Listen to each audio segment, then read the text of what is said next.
So that was my job with the Army, was to take in more people.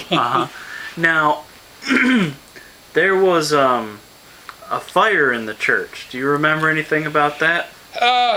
Yes, I do. I think it was after I returned from being in the service. This happened a little later. In fact, and it's the building we're in now that caught on fire. Is that right? That's right.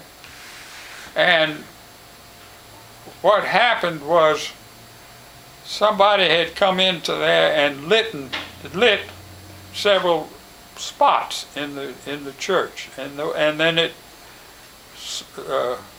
smoke got bigger and bigger, and they made a big fire. So somebody purposefully did this? Oh yeah, yeah. Okay. It was done by two kids.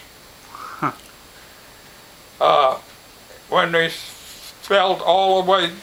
ran it all the way down after they found out, and the kids, I think, admitted it, but they were 8 or 10 years old, and they just didn't know any better. Mm-hmm. But after they started looking into it, they checked.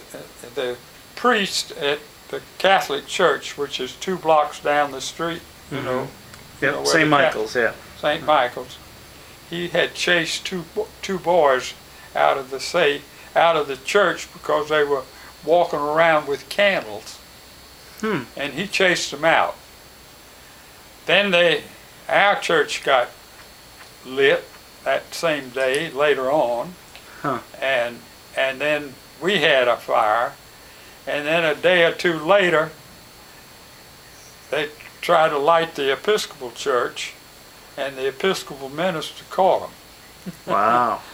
And then they admitted that they did it. But I mean, they were just kids. Was the interior changed because of that? No, but we had damage, and we had it got so hot that the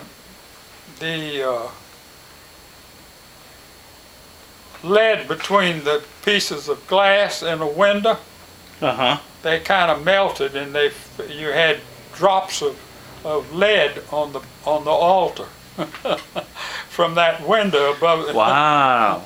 Wow.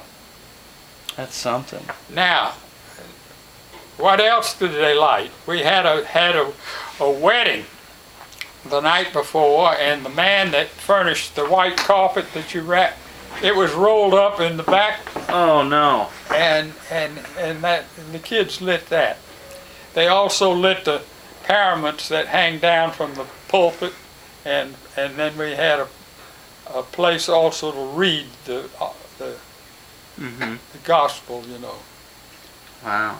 And if you had a piece of cloth at those places, why, that got singed or burned. My. Now